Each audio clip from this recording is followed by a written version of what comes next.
6 coisas que atrasam a sua aprovação na prova de título de especialista e como resolvê-las.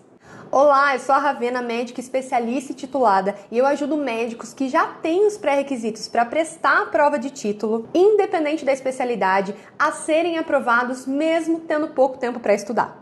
Já são 30 especialidades aprovadas pelo meu método de estudo estratégico. No momento, as inscrições da Mentoria Médica Especialista estão fechadas. Mas se você quiser ser avisado quando formos abrir a próxima turma, é só se inscrever na lista de espera. O link está na descrição aqui abaixo desse vídeo. E a intenção desse canal é ajudar você, que também tem pouco tempo, a estudar da forma certa e conquistar o tão sonhado nome na lista dos aprovados do título de especialista. Aqui eu falo sobre o fator mais importante na preparação para a prova de título, a sua estratégia de estudo. Já aproveita e se inscreve aqui no canal para você ficar sabendo sempre que tiver um conteúdo novo. Primeira coisa que atrapalha a sua preparação e, consequentemente, atrasa a sua aprovação no título de especialista. E muita gente acaba não percebendo isso. Precisar decidir o que estudar. Então imagine a seguinte cena, ou melhor, lembre se isso já não aconteceu na sua vida. Você passou o dia inteiro trabalhando. Então às vezes você trabalhou em mais de um lugar naquele dia. Foi no consultório, foi no posto de saúde, ou se não, passou o dia inteiro de plantão. São inúmeras possibilidades aí na sua rotina corrida, eu sei bem como que é. E no final do dia, aqui é a nossa situação, com uma baixa energia. E para piorar, muitas vezes você tem que chegar, você sabe que você precisa se dedicar à preparação, você precisa estudar de forma eficiente, aproveitar o tempinho ali que você tem à noite, só que você não tem um planejamento, um cronograma real de estudos a ser seguido. É nessa hora que você tem ali, de repente, 1 horinha para estudar e começa a bater todas as dúvidas do planeta. Então você pensa, tá bom, vou estudar, mas qual matéria que eu vou escolher? E você vai olhar para as 10, 15, às vezes 20 matérias dentro do seu conteúdo programático. Decidiu a matéria, e aí vai vir a segunda dúvida. Mas qual assunto dessa matéria eu vou estudar? Depois que você decidiu o assunto, tá bom, mas por onde eu começo? Será que eu assisto uma videoaula? Será que eu já vou direto para a apostila, para o livro que eu tenho sobre isso? Será que eu começo fazendo questões? Se eu for começar fazendo questões, quantas questões eu faço? Depois disso ainda, você pode pensar, mas e as coisas que eu estudei nos outros dias? Que horas que eu vou, no final das contas, revisar? São tantas e tantas dúvidas. Aquela 1 horinha que você tinha para estudar, acaba virando, no meio de tantas dúvidas, 20 minutinhos, 30 minutinhos. E aí, no final das contas, você pensa, não vai dar tempo de estudar. Eu não tenho tempo suficiente para continuar. Essa é uma situação muito comum que muitos médicos passam. Tem uma frase que fala o seguinte: nada é mais paralisante do que a ideia de possibilidades ilimitadas. Se eu não tenho exatamente o que seguir, então saber exatamente o que eu devo estudar, como eu devo fazer esse estudo, como que eu vou fazer a revisão, realmente um método de estudo, a chance de você perder o pouco tempo que você tem é alta demais. E pensando na quantidade gigantesca de matéria a ser estudada no conteúdo programático da sua prova, eu sei que independente da especialidade, o conteúdo programático da sua prova é extremamente extenso, você tem, na verdade, um mar de possibilidades sobre decidir o que estuda, como começa, como termina, como que faz. É por isso que você precisa, a solução para essa situação é você ter realmente um GPS da aprovação. Assim como um GPS, você tem que saber exatamente aonde você está, aonde você quer chegar e o caminho para você conseguir alcançar o percentual de acerto que a sua prova exige e conseguir, então, alcançar o nome na lista de aprovados. Com o GPS certo da aprovação, você vai saber sempre o que estudar, quando estudar e, mais importante que tudo isso, como você deve estudar de forma realmente efetiva para aproveitar o tempo que você tem. Vou organizar essa questão do GPS da aprovação em 2 partes. A primeira parte é o conteúdo programático. Como eu disse, o conteúdo programático de qualquer prova de título de especialista ou certificado de área de atuação é extremamente extenso. Então a gente precisa ter organizado esse conteúdo programático. Lembra que eu comentei da matéria e do assunto? Deixa eu explicar certinho como que isso funciona. Matéria seria a disciplina em si e assunto seriam os assuntos dentro das matérias, certo? Vamos exemplificar de uma forma fácil para entender. Imagine lá da época do vestibular que matéria era matemática e o assunto dentro de matemática era trigonometria. Ou se não, a matéria era literatura e o assunto dentro de literatura era período barroco. Essa mesma coisa precisa estar organizada, assim como sempre esteve organizado para a gente em outras épocas e outras provas, a gente precisa ter organização. Quais são as matérias e quais são os assuntos? Quando a gente foi fazer vestibular era assim, era tudo bem organizado. Mesmo quando a gente foi prestar, de repente, a prova de residência, a gente também tinha as matérias e assuntos. Então, dentro da pediatria, quais são os assuntos? Dentro da clínica médica, quais são os assuntos? E assim foi indo ao longo do tempo. Só que a gente se esquece que quando chega a prova de título de especialista, a gente precisa também ter uma organização do conteúdo programático em matérias e assuntos para que a gente também tenha um controle, para eu saber exatamente o que eu já estudei, o que eu não estudei ainda, o que falta eu ver e que é de uma prioridade importante. Então, esse é o primeiro passo para você organizar essa questão de decisão do que estudar. Além disso, o segundo passo é você ter o que eu chamo de cronograma flexível. Cronograma flexível é a metodologia que a gente usa dentro da mentoria e é a única metodologia realmente capaz de conciliar a rotina corrida do médico que vai prestar a prova de título de especialista com uma preparação realmente eficiente e estratégica para a prova de título. Vou mostrar para você por que o cronograma flexível é a opção ideal e única para quem tem uma rotina muito corrida. Primeiro ponto, o que acontece?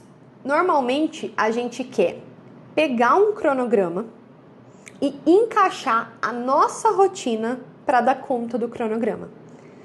Isso às vezes a gente tenta na primeira semana, tenta na segunda semana, começa a não dar certo, tem um imprevisto, é o plantão que terminou mais tarde, é um paciente que atrasou, cheguei mais tarde em casa do que eu planejava, ou às vezes até termina antes do que eu imaginava, mas a rotina médica é totalmente cheia de imprevistos e é normal que uma semana seja muito diferente da outra. Então, quando a gente tenta encaixar a nossa rotina ao cronograma, a gente vai ver que em pequeno espaço de tempo começa a não dar certo, a gente fica desmotivado e a gente põe a culpa na falta de tempo. Fala, realmente eu não tenho tempo para estudar, eu não consigo prosseguir com esse cronograma. Mas o que a gente tem que fazer, na verdade, é o caminho oposto. A gente tem que fazer o nosso cronograma se encaixar à nossa rotina.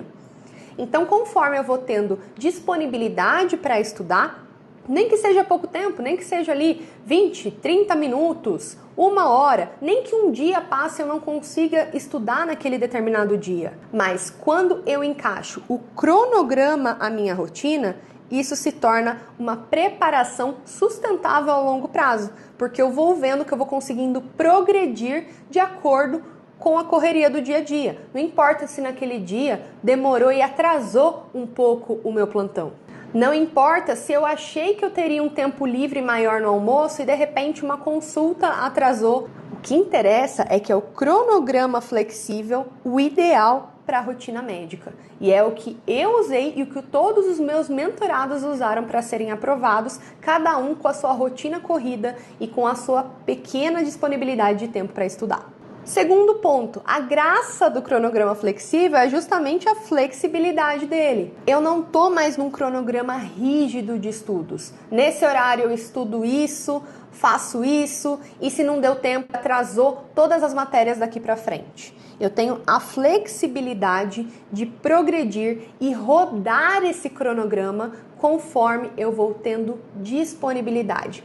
Ok, tive uma semana muito corrida, não foi tão bom? Tá tudo certo.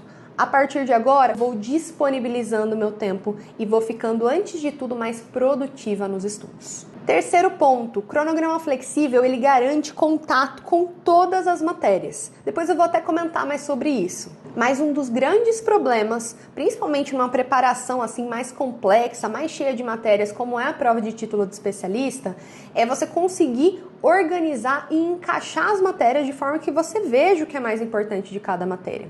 Normalmente, As pessoas tentam fazer isso esgotando uma matéria por vez, o que é o maior tiro no pé, porque existem muitos problemas que podem vir dessa situação. E além de tudo, existe uma chance imensa de você acabar não estudando as matérias lá do fim, porque acaba atrasando as primeiras. No cronograma flexível isso não acontece, porque você sempre está em contato com todas as matérias. Um outro ponto super importante do cronograma flexível é que, diferente de outros cronogramas que você só progride para a próxima matéria, para o próximo assunto, quando você terminou o assunto anterior, aqui a gente faz uma coisa que alavanca imensamente a sua produtividade nos estudos, que é delimitar o tempo. Então, eu tenho um tempo para me dedicar, um tempo de horas líquidas de estudo, para me dedicar a determinada matéria, a determinado assunto. Deu tempo, eu tenho que progredir, eu tenho que passar para a próxima.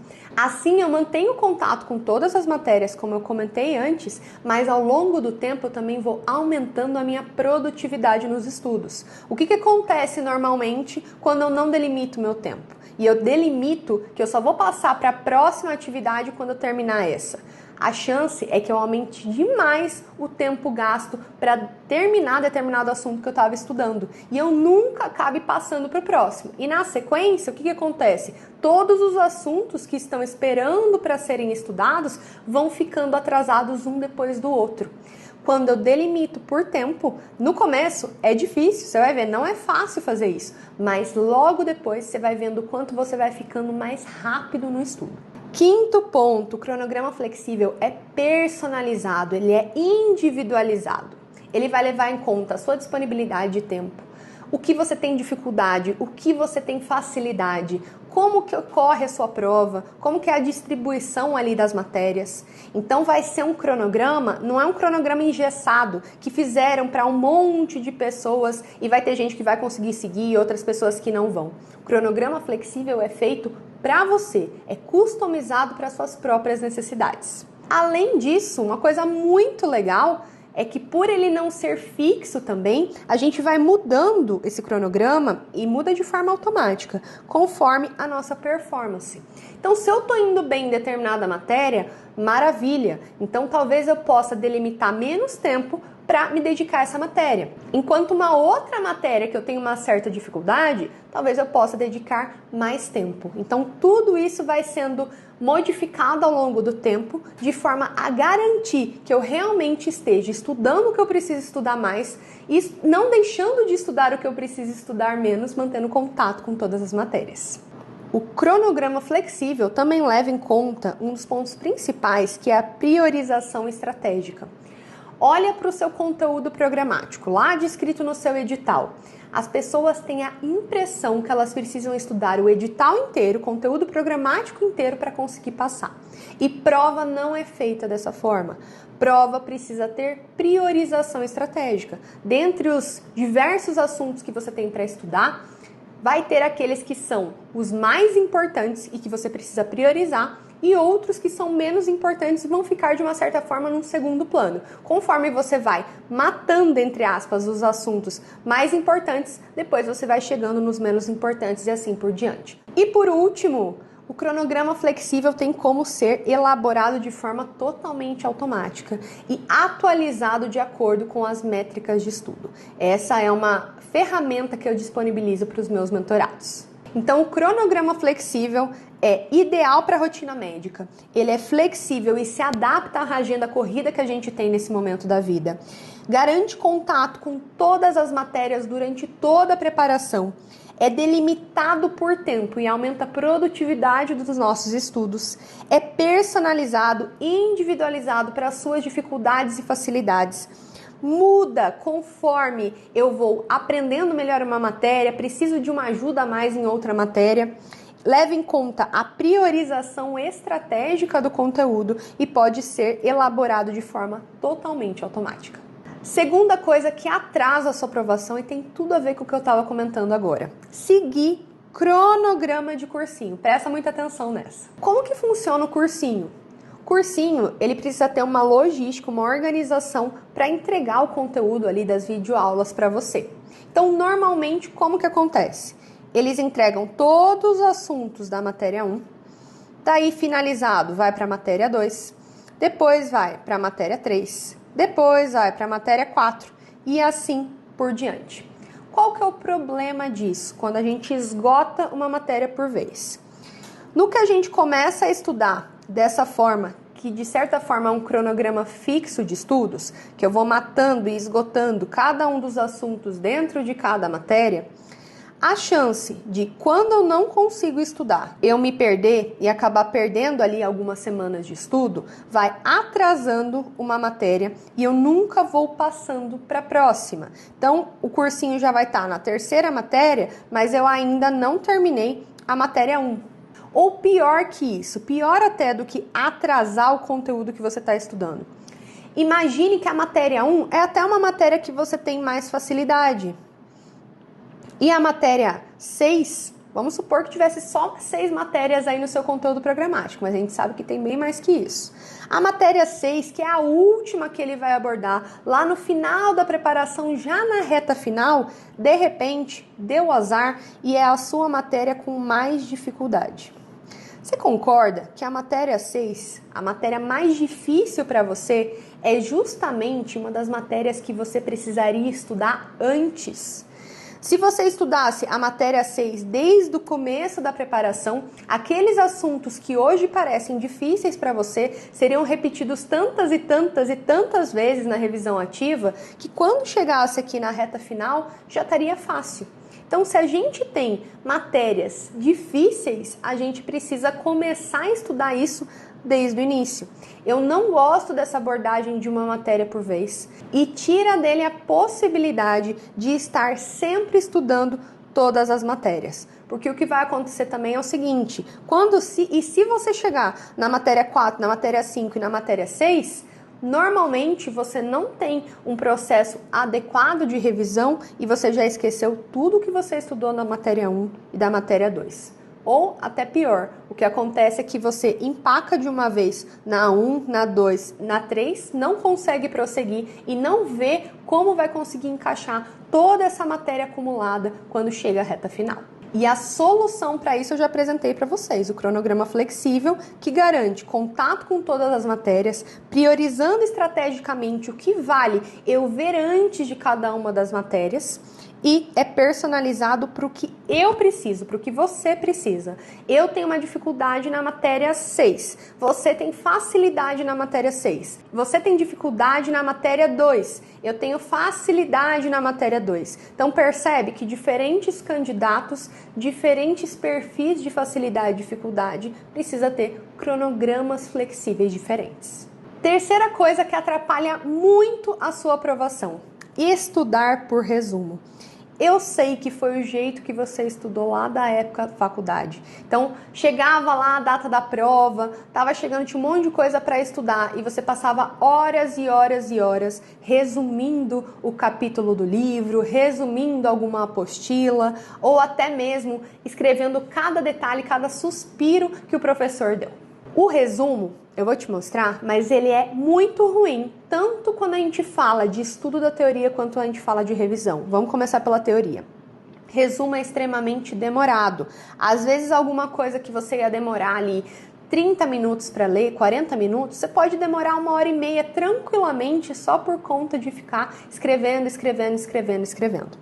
Muitas vezes a gente acha que o resumo é uma forma de estudo ativo. Por quê? Porque você está ali escrevendo, né? Você está vendo, entrando em contato com a matéria. Mas, na verdade, quando a gente vai ver, ele é uma forma de estudo passivo. Por quê? Porque ele não exige tanto envolvimento assim com a matéria que está sendo estudada, com o assunto que está sendo estudado. Muitas vezes, o resumo nada mais é do que uma mini cópia automática, seja do que está escrito do livro, seja do que o professor está falando. Então, não há um real raciocínio em cima daquilo. Tanto que é bem comum acontecer de você fechar ali o resumo que você estava estudando no que você foi e focou em outra coisa, você não se lembra mais do que você acabou de estudar. Isso acontece, inclusive, porque muitas vezes o resumo só fica na nossa memória de trabalho, que é aquela memória de curto prazo, no sentido de que só fica no que a gente está manipulando ali de informação e não vai de verdade para a memória de longo prazo, que é onde nos interessa, porque é lá na memória de longo prazo que eu vou precisar recobrar a informação no dia da minha prova. Resumo também tem um péssimo custo-benefício. Então tem um custo muito alto de tempo e de dedicação para um benefício muito baixo. Você já parou para pensar quanto tempo vai demorar para você resumir sua especialidade inteira? Demora tempo demais, atrasa demais o seu estudo e, além de tudo, não é eficiente. E para piorar, a gente tem uma percepção totalmente errônea da retenção daquele assunto, do quanto você vai conseguir reter essa informação a longo prazo. Então, por isso que é tão difícil também deixar de usar o resumo. Primeiro, porque muitas vezes foi a única forma que você aprendeu a estudar. Ou se não, porque você tem sempre a impressão, por estar fazendo aquele esforço de escrever, que você está em contato com a matéria, que você está entendendo tudo e que você vai se recordar disso mais para frente. Mas a gente sabe que isso é uma grande armadilha. O resumo não garante que essa informação foi para a memória de longo prazo. E a gente sabe, comparando com outros métodos de estudo da teoria, que ele é um dos menos eficientes. E mais importante que isso, toda vez que a gente estuda, a gente precisa garantir que a gente vai conseguir revisar aquele material mais para frente. E resumo não vira material estratégico de revisão. Ou seja, resumo é ruim tanto para a parte do estudo da teoria, quanto para a parte da revisão. Ficar relendo aquele resumo, ficar fazendo uma releitura, pegando aquela informação pronta naquele resumo quando você vai revisar, não é a forma ideal de revisão e não é a forma que realmente instiga o seu cérebro a querer revisar aquela informação, aprender e garantir a localidade dela na memória de longo prazo. A solução aqui é realmente parar de fazer resumo, então ter uma estratégia de estudo realmente ativo que leva à elaboração de material estratégico de revisão. Esse material é possível de fazer uma revisão ativa, que a gente vai comentar em outros vídeos, mas é o jeito de realmente eu conseguir multiplicar o tempo dedicado no estudo. Quando eu reviso, eu estou fortalecendo os links neuronais que eu coloquei na minha memória de longo prazo. Quarta coisa que atrasa a sua aprovação: querer estudar tudo com muita profundidade. Deixa eu contar uma história interessante para você entender a dimensão dos assuntos dentro da medicina. Não sei se você conhece, mas essa é uma doença genética famosa, chamada popularmente por doença do homem árvore. É a epidermodisplasia verruciforme. Quando eu estava no terceiro ou segundo ano da faculdade, a gente teve uma eletiva, eu escolhi fazer eletiva de genética, e a gente tinha que fazer ali um artigo sobre alguma doença genética. Eu quis fazer de uma doença diferente, então em vez de fazer das cromossomopatias habituais que todo mundo estava fazendo, eu lembrei que eu tinha assistido um negócio da doença do homem árvore e decidi fazer sobre esse assunto. E na época eu coloquei epidermodisplasia verruciforme lá no PubMed, e juro, só tinha 7 ou 8 resultados. E a maior parte desses artigos era trancado, não dava para ver. Mandei um e-mail para os autores solicitando se eles poderiam, que eu era uma aluna do Brasil, se eles poderiam enviar o artigo deles para que eu pudesse ler e fazer o meu trabalho da faculdade. E acredite, eles enviaram.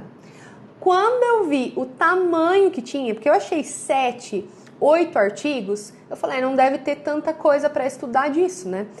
Quando eles enviaram, cada artigo tinha 60 páginas, 80, mais de 100 páginas, era impressionante. E eu fiquei de boca aberta, porque eu nunca imaginei. Não encontrei informação suficiente, depois cada artigo era enorme para falar de uma doença muito específica e muito rara. O que eu quero chamar a atenção com isso? Que todo assunto na medicina é virtualmente infinito. Com certeza, se você for buscar hoje epidermodisplasia verruciforme no PubMed, você vai encontrar muito mais estudos. E com o passar do tempo, mais gente estudando, mesmo que sejam doenças raras, você vai ver que é impossível você esgotar tudo de determinado assunto. Nem mesmo aqueles professores PhD que passaram a vida inteira estudando determinado tópico de determinado assunto vão conseguir esgotar tudo que tem disponível daquilo. Isso é uma coisa que você tem que levar em consideração na hora que você está estudando. Se você for estudar tudo com a mesma profundidade, com muita profundidade, você nunca vai terminar de estudar nenhum assunto. Porque, como eu disse, é virtualmente infinito a quantidade de conteúdo. Então, o que a gente tem que aprender? Que a gente tem assuntos diferentes com profundidades diferentes. É como se fosse aqui, ó, o fundo do mar, né? A profundidade aqui do oceano. Vão ter assuntos que demandam de mim numa prova menor profundidade, enquanto vão ter outros assuntos que demandam de mim um maior conhecimento, uma maior profundidade. Eu preciso saber qual que é qual para estudar o que eu chamo de QSPP. Lembra quando a gente vai fazer a receita para uma farmácia de manipulação e a gente coloca QSP, quantidade suficiente para? Aqui na prova de título de especialista, na preparação, a gente tem QSPP, que é quantidade suficiente para passar. Tudo bem, talvez você goste muito de determinado assunto, não seja um assunto que demande tanta profundidade na prova e depois você vai querer estudar esse assunto com muita minúcia, com muita profundidade. Maravilha, você faz isso depois. Para a prova, a gente vai estudar a quantidade suficiente para passar. Para cada assunto, a sua profundidade específica. Senão, o que vai acontecer é que você nunca vai terminar assunto nenhum. Quinta coisa que atrasa a sua aprovação: postergar a resolução de questões. A gente vai ver como isso tem relação com o que a gente estava falando agora mesmo. Quais são as situações comuns? A pessoa só estuda a teoria e ela fala o seguinte: eu vou garantir de estudar toda a teoria, depois eu começo a resolver questões. Tiro no pé total.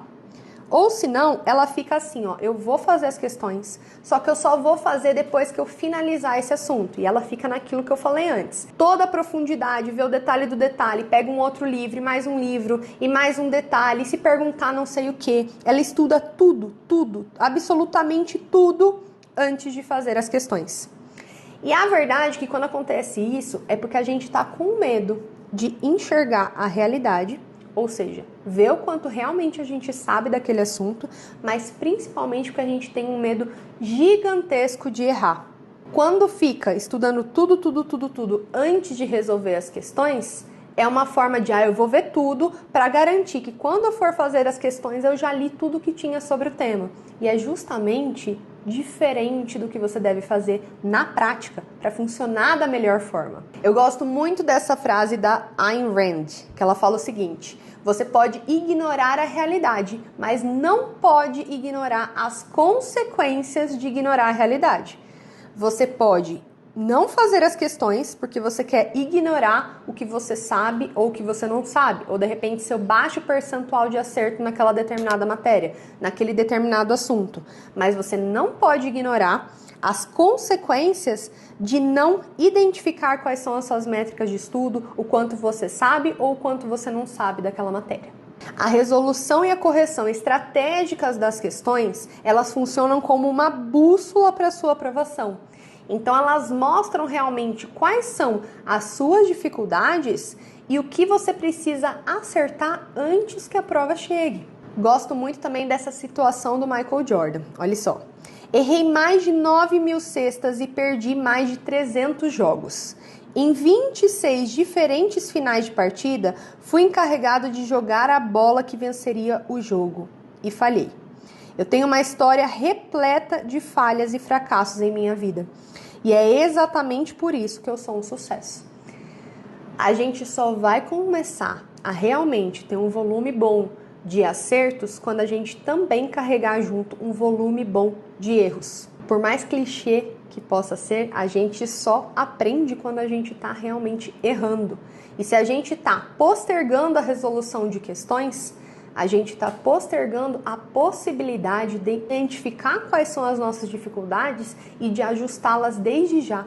Vamos mudar a nossa mentalidade em relação a isso. Errar é maravilhoso, contanto que esse erro aconteça antes da prova. que as pessoas que postergam a resolução de questões não param para pensar é que elas não estão errando porque elas têm medo de ver que estão errando.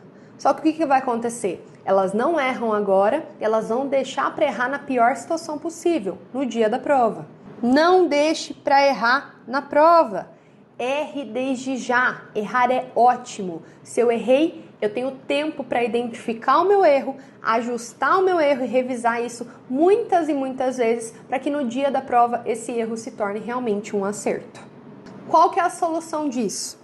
Eu preciso então resolver e corrigir de forma estratégica as questões que eu tenho disponível para estudar. Preciso analisar essas métricas, ver, então, ok, tô tendo uma dificuldade nesse assunto, tô tendo uma dificuldade nessa matéria, preciso dar mais atenção a isso, preciso revisar tudo isso de uma forma melhor, mais estratégica, garantindo que eu reveja essa informação e essa dificuldade que eu tenho muitas e muitas vezes até o dia da minha prova. E eu preciso começar a valorizar o erro, porque o erro tem sua importância no tempo certo. Sexta coisa que atrapalha e atrasa a sua aprovação: negligenciar a revisão. Vou explicar de forma bem simples aqui uma das principais vias de aprendizagem quando a gente está estudando para qualquer coisa, mas principalmente na prova de título de especialista. Existem duas vias principais de aprendizagem: a memória declarativa e a memória procedural ou procedimental. Tem duas formas de chamar essa outra memória. O que a gente vai comentar aqui é uma das principais coisas que a gente usa quando a gente está estudando medicina, que é a memória declarativa. É tudo aquilo que eu consigo declarar, seja um fato, seja um evento. Então eu posso declarar qual que é o quadro clínico de um paciente, eu posso declarar qual é a incidência, a prevalência daquela doença, eu consigo declarar, explicar a fisiopatologia de determinada doença. Então a memória declarativa ela tem um papel muito importante no estudo da medicina. Vou explicar rapidamente aqui como ela funciona para você ver o que acontece quando você negligencia a revisão. A gente tem a memória de trabalho, que aqui é representada por um malabarista. Por quê? Porque tudo que a gente está pensando, tudo que a gente está prestando atenção é como se fosse os malabares, as bolinhas ali que o malabarista está jogando. Então a gente tem uma capacidade limitada, que é o número ali de malabares, o número de pensamentos possíveis de serem manipulados ao mesmo tempo pela memória de trabalho. Estamos ali estudando, pensando sobre o assunto, e a memória de trabalho, ela é consciente, você tem consciência sobre o que você está aprendendo. Ela joga links neuronais. O que é aprender de verdade uma informação? É a gente ter o disparo de uma sequência de links neuronais, ou seja, de uma sequência de neurônios. Quando a gente dispara aquela sequência de neurônios, a gente consegue se recordar, por exemplo, de determinada informação. Quanto mais vezes a gente vai disparando aqueles neurônios, mais eles se interconectam e mais fácil fica recuperar aquela informação. Quando a gente está começando a estudar determinado assunto, a memória de trabalho, ela joga esses links neuronais referentes àquela informação para dois locais. Ela joga para o hipocampo e ela joga para o neocórtex. O neocórtex, aqui representado pelo cofre, é onde vai morar, entre aspas, a nossa memória de longo prazo. Só que os links neuronais que inicialmente vão para o neocórtex são links fracos e desorganizados. Então tá tudo meio desorganizado, parece que não fez total sentido ainda, mas ele tá lá. Os links que vão para o hipocampo são chamados links de indexação. Eles são de uma certa forma mais superficiais, é como se fosse o índice de um livro. Não tem toda a informação lá descrita, quando eu procuro no índice do livro em que página que tá, eu não tenho toda a informação descrita, mas eu consigo localizar dentro do meu livro, da minha memória de longo prazo, o assunto que eu quero recordar. O que acontece inicialmente é isso: links fracos na memória de longo prazo e links só de indexação e mais superficiais no hipocampo. Conforme eu vou repetindo essa informação, o hipocampo vai sinalizando para os neocórtex quais daqueles links devem ser fortalecidos para que permaneçam na minha memória de longo prazo. Então, ao mesmo tempo que eu vou fazendo pausas nos meus estudos, ou ao mesmo tempo o momento que eu durmo à noite, que é muito importante também, o hipocampo vai repetindo essa informação para o neocórtex e fortalecendo esses links neurais. Uma coisa interessantíssima é que esses links de indexação no hipocampo, eles são temporários, eles duram em média 1 a 2 meses. Então, depois desse tempo, é esperado que os links que realmente importam tenham sido consolidados na nossa memória de longo prazo. E aí, esses links de indexação desaparecem, porque já está aprendendo outra coisa, e a memória de trabalho vai conseguir puxar aquela informação declarativa diretamente daqueles links fortalecidos no neocórtex. O que acontece a curto prazo, então? Por que o estudo de véspera, aquele estudo lá da época da faculdade, ia ter uma prova, não estudou direito antes, estuda na véspera e espera para despejar aquela informação no dia seguinte na prova? Por que isso normalmente funciona até?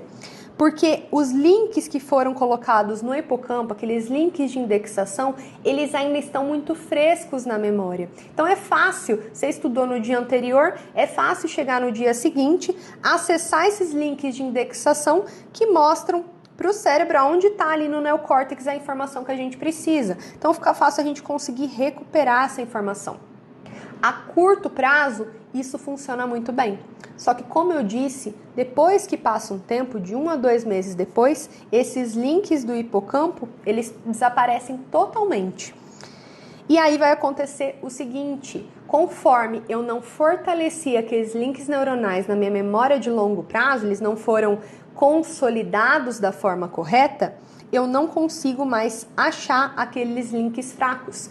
Eles ou desaparecem ou ficam perdidos ali no meio de um monte de link importante na memória de longo prazo. Então, a médio a longo prazo que eu não revisei e não fortaleci esses links, eu perco essa informação e eu não consigo mais recuperar depois pela memória de trabalho. E é justamente isso que acontece quando você não revisa. Você gasta um tempo, despende um tempo estudando, você lembra até do dia que você sentou para estudar aquele assunto, que dia que foi, como foi, quanto tempo você gastou, mas a partir do momento que você não fez uma revisão e não conseguiu consolidar essa informação na memória de longo prazo, você não vai conseguir recuperar no dia da prova. Então, qual que é a solução disso? A solução é você entender que a revisão, por mais contra-intuitivo que possa parecer, ela tem uma prioridade maior do que estudar um assunto novo. A gente fica tão desesperado com as quantidades de coisas novas que a gente precisa estudar, quantidade de assunto que falta ainda ver, que a gente acaba deixando a revisão de lado. Só que quando a gente deixa a revisão de lado, é que nem se a gente tivesse apagado todo o estudo que a gente fez até aquele momento. Então a revisão tem sim prioridade maior do que estudar um assunto novo. O bom é que você consegue conciliar as duas coisas. Você consegue conciliar uma revisão feita de forma eficaz e de forma rápida, e forma realmente que garanta o fortalecimento desses links na memória de longo prazo, e ao mesmo tempo dar conta de novos assuntos. Você não precisa deixar um para fazer o outro. Mas principalmente quando a gente está lá na reta final, na última semana antes da prova, o foco maior não vai ser colocar mais assunto para dentro da cabeça, que talvez nem dê tempo de revisar o número de vezes necessário para que aquele link neural fique disponível.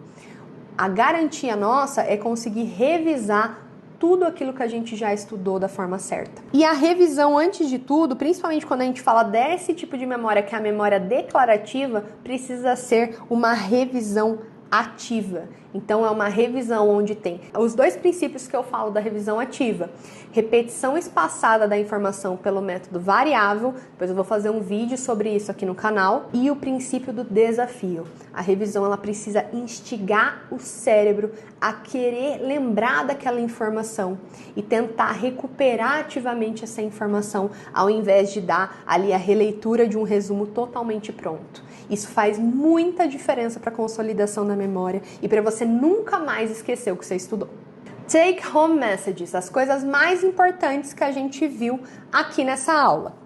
A organização prévia previne a procrastinação. Se eu já tenho organizado o que eu vou estudar, eu já sei que quando eu tiver disponibilidade eu vou estudar tal matéria, tal assunto, e eu vou seguindo o meu cronograma flexível, isso diminui a chance de eu procrastinar. Quem tem muitas possibilidades de decisão acaba não decidindo nada. Cronograma de cursinho foi feito para facilitar a vida do cursinho, não a sua. A gente entende que eles precisam de uma logística ali para mostrar os assuntos e tudo mais, mas você tem que seguir o cronograma que vai ser melhor para o seu estudo, para a sua preparação. Não fica dependendo do cursinho. Resumo não é uma estratégia boa, nem de estudo da teoria, nem de revisão. Larga de fazer resumo, desprende disso quanto antes. Quando você começar a ver o quanto isso gasta de tempo e mais que isso, começar a aplicar estratégias que realmente funcionam de estudo teórico ou de revisão, você nunca mais vai querer ouvir falar de resumo. Você vai transformar os seus estudos. Todo assunto na medicina é virtualmente infinito. Então, qualquer assunto, por mais raro que seja, por mais raso que ele aparente ser ou simples que ele aparente ser de uma determinada forma, ele pode ser estudado de forma muito profunda e complexa. A gente não precisa estudar tudo de forma muito profunda, ser o PhD daquele assunto, de cada tópico daquele assunto, para conseguir ser aprovado no título de especialista. Assuntos diferentes, profundidades diferentes. Eu preciso da quantidade suficiente para passar. Depois que eu passei, se eu quiser dedicar a minha vida a um assunto muito ali profundo e ficar estudando só aquilo, não tem problema nenhum. Mas aqui a gente vai estudar o que a gente precisa de forma estratégica. Se puder escolher, escolherá, contanto que seja na preparação. Comece a enxergar o erro como algo perfeito, maravilhoso de acontecer agora. Dê graças a Deus que ele aconteceu agora, você identificou qual que é o problema, você vai fazer as estratégias certas a partir daí para revisar várias vezes, para que quando chegue na prova você consiga acertar essa questão. O que interessa não é o seu acerto em casa, um acerto fake muitas vezes, de quem estudou todo o assunto, toda a informação está na memória de trabalho e fica fácil de acertar aquela questão. A gente quer acertar aonde realmente importa, e o que importa no dia da prova. De nada adianta estudar novos assuntos se eu não estou revisando o que foi estudado anteriormente. A revisão feita da forma certa é rápida e tem prioridade frente a um novo assunto. Quando eu reviso de forma adequada, eu garanto que o tempo que eu gastei estudando vai realmente ser multiplicado na forma de retenção da memória a longo prazo. Só faz sentido eu estudar um assunto novo quando eu garantir que o que eu já estudei antes vem sendo revisado. Espero muito que você tenha gostado dessas informações. Não deixa de acompanhar aqui o canal e até o próximo vídeo.